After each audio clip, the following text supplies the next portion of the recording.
Hello everybody, this is Joey ASMR, back with another video. Today I will be looking at the SCP Foundation, which is a series of made-up government documents and stuff documenting a bunch of different anomalies in the world, and it is very fascinating. I like to think that it's if like Creepypasta had a more mature older brother. That's some water I'll be drinking while I'm doing this, because I'm doing 5 of them. I'm going to be going through SCP-002, through SCP-006. And I think we should just jump right into it. SCP-002. Item number SCP-002.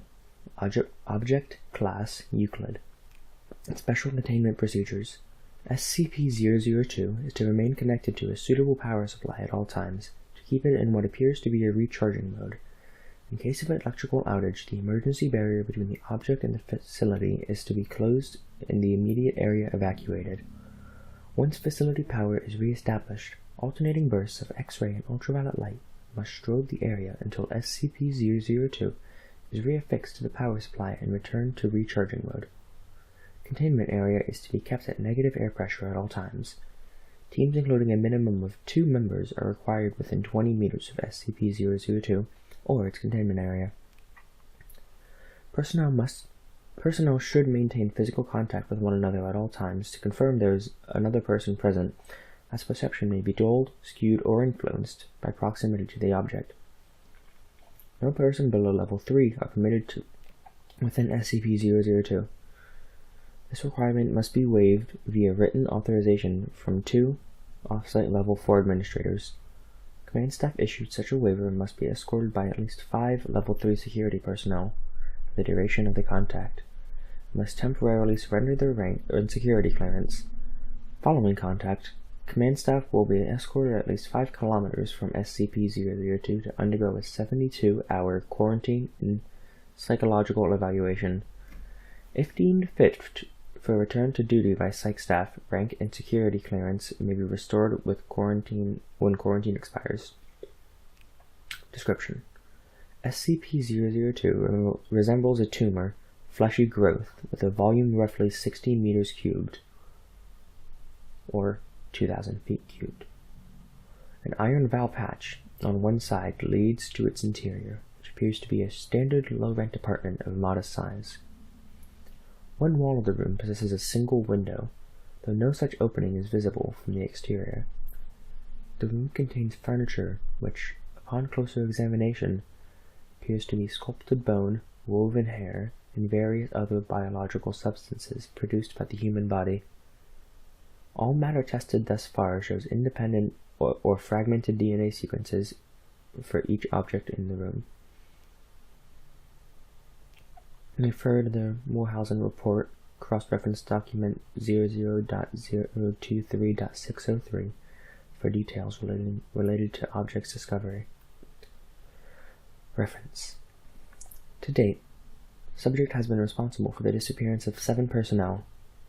It has also, in its time at the facility, further furnished itself with 2 lamps, a throw rug, a television, a radio, a beanbag chair, 3 books of an unknown language, 4 children's toys, and a small potted plant.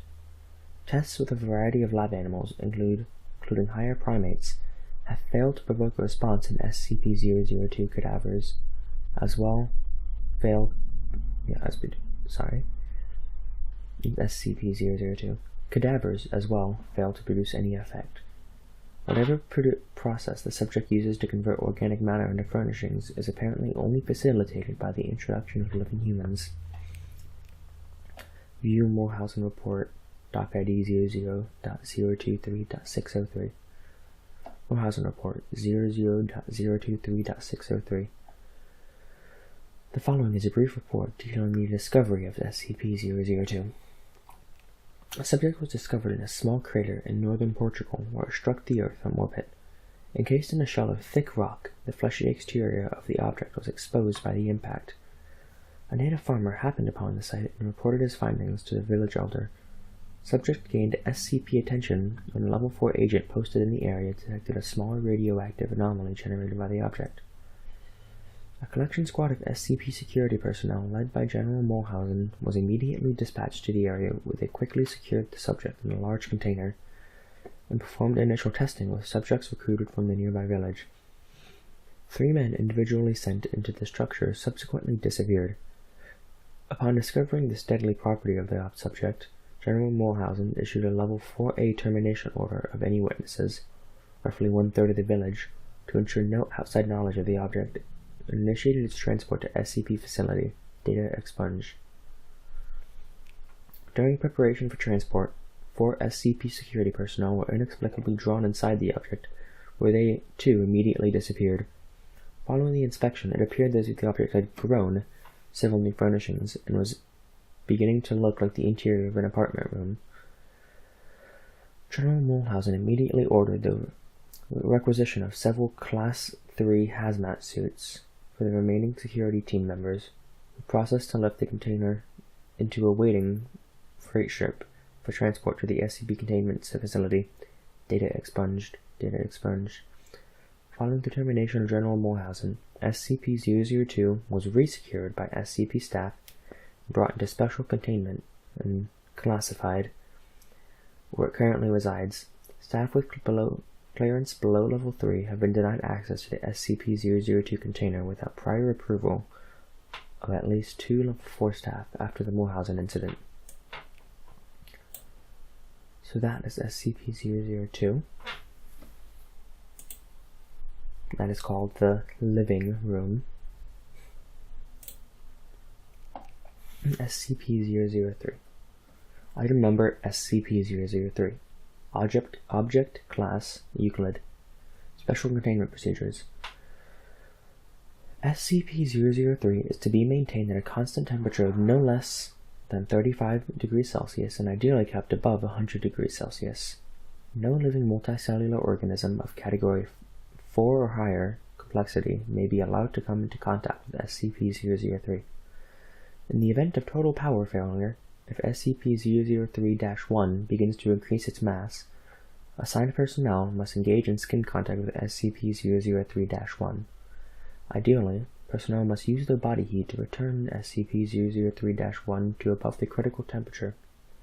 However, skin contact must be maintained even in the event of SCP-003 reaching activation temperature, lasting at minimum until SCP-003-1 advances fully into its second growth stage. Personnel who enter SCP-003's containment area must first be examined for body parasites of Category 4 or higher complexity, and sterilized if such organisms are present. All personnel who have come in physical contact with SCP-003-1 are to immediately report for sterilization afterwards. SCP-003-1 must not be removed from SCP-003-2, except in case of emergency procedure detailing above. Any significant change in SCP-003-2's rune activity, including pattern, frequency, or color, should be reported within 3 hours of occurrence. Cessation of rune activity must be reported immediately. SCP-003-2 must be supplied with power via the source-designated generator 003-9 at all times.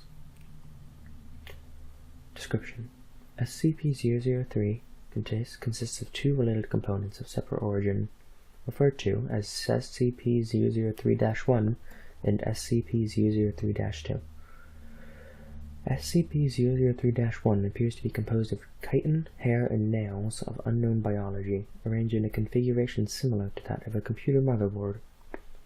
Testing reveals SCP-003-1 to predate earliest known circuit boards by a factor of thousands of years. SCP-003-1 is considered sentient, but not actively dangerous, except under certain conditions. SCP-003-1 was found in a stone tablet, SCP-003-2, on which it currently resides. The runes on SCP-003-2 are not part of any known language and emit pale, flickering light patterns. SCP-003-2 is controlled by a non-biological internal computer, the contents of which are mostly inaccessible without risk of damaging SCP-003-2. SCP-003-2 is capable of controlling emissions of radiation, including heat, light, and anomalous radiation types. SCP-003-2 contains an internal power source of anomalous nature, which appears to have been losing power since several centuries before discovery. It is considered probable that SCP-003-2 was created for the purpose of containing SCP-003-1. Partially interpreted data recovery from SCP-003-2 may refer to a past and/or potential future LK class restructuring event caused by SCP-003-1. SCP-003 was located by a remote viewing team SRV-04 Beta. It appears possible that SRV-04 Beta was deliberately contacted by SCP-003-2. Other organizations have also been alerted to SCP-003's existence, possibly by similar means. Despite this activity, SCP-003-2 does not appear to be sentient, based on its lack of reaction to MO3 Gloria analysis and procedures.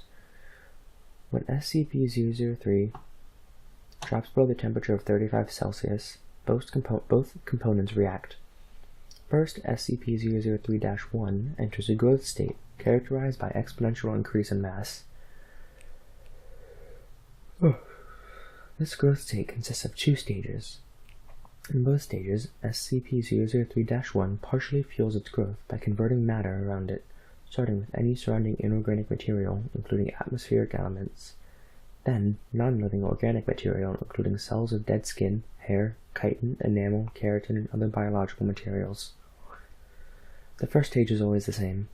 SCP-003-1 will first increase in mass, then take a form similar to the shape of Euphorid, fertile star, or 15 meters in diameter, including what appears to be a central processor of 3 meters in diameter. It will form sensory organs that appear to scan its surrounding environment, and will partially convert the area around it into an unidentified anomalous substance. SCP-003-2 seems immune from conversion. The second stage describes a growth alteration which occurs when SCP-003 comes into contact with living organic material. SCP-003 appears to template itself off of the organic material and will attempt to communicate with organisms that match its initial template or templates. In its second stage, SCP-003-1 may pause, slow, or change its growth. It will also convert inorganic and non-living organic elements into functionally similar structures while anomalously altering their physical makeup. While growth is consistent in the first stage, in the second stage, SCP-003-1's growth rate is diminished by 20 to 90%, so long as SCP-003-1 remains in contact with living organic material. The percentage is determined by the complexity of the organism in contact with SCP-003-1. SCP-003-1 appears to devote a large amount of its processing power to analysis of living organic matter.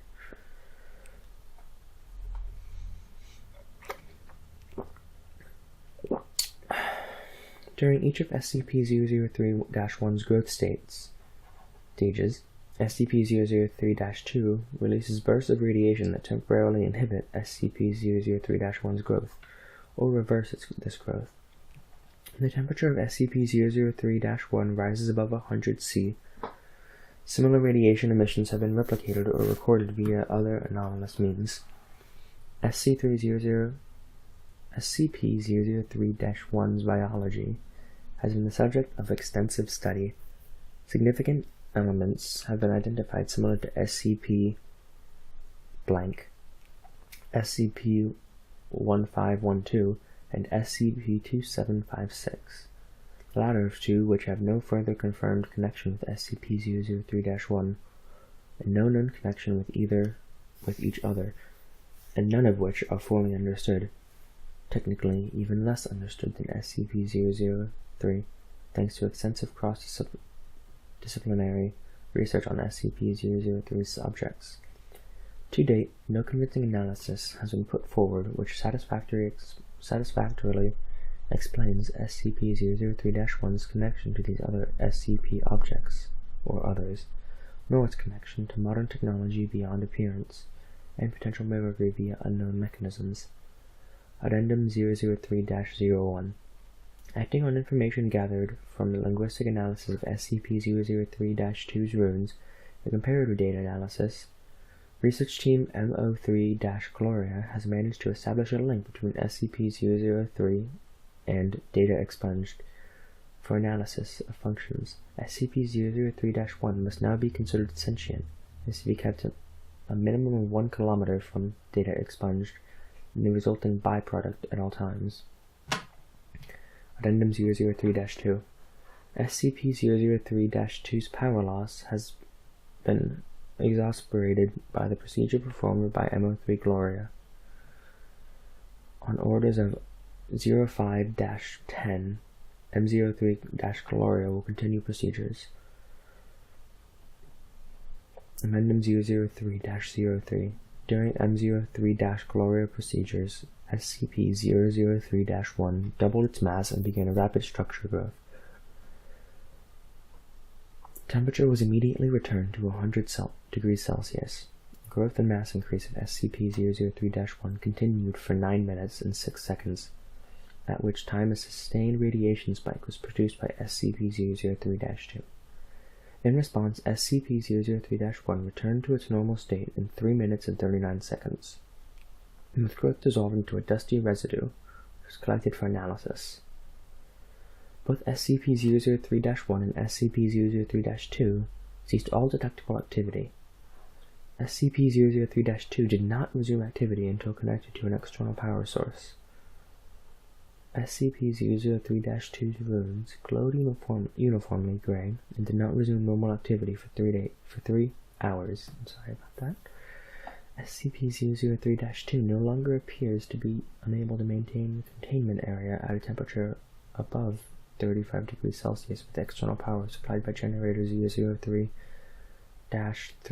through 4. The procedure detailed Addendum 003-04. The procedure detailed in Addendum 003-03 was repeated in SCP-003-1, again entered a growth state. After 10 minutes and 13 seconds, SCP-003-2 once again produced a sustained radiation spike. SCP-003-1's growth stopped for 36 seconds, then resumed at its previous space, on quadrupling its mass. SCP-003-1 formed a coherent outer shell and body.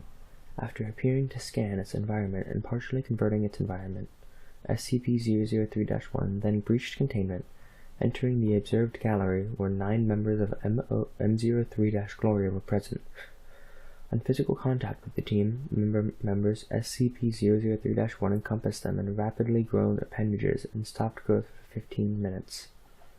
SCP-003-1 then resumed growth and rearranged the component parts of the center of its form to the shape of a 3-meter-tall female humanoid with peripheral tentacles, shifting to extrude primarily from SCP-003-1's newly formed hair and spine. SCP-003-1 then produced rudimentary vocalizations in an apparent additional attempt to communicate with researchers, data expunged. An unknown individual approached the compromised containment area in company of a full squad of agents. The individual claimed to be acting on orders of 05-10 and attempted to communicate with SCP-003-1, data expunged. Following this incident, Agent Jackson M03-Gloria successfully restored power to SCP-003-2 and activated backup generators to return the temperature of 100 degrees Celsius. SCP-003-1 returned to its normal state in 21 minutes and 7 seconds and was successfully recontained in that incident. All 9 members of M03-Gloria affected by SCP-003-1 were afterwards found to be physically unharmed, with no residual effects beyond physiological trauma. The converting materials of SCP-003-003's former containment area did not dissolve and are now under analysis. Addendum 003-05. In light of the previous incident, 05-10 was removed from the 05 Council by joint decision of 05-blank, 05-blank, and 05-blank.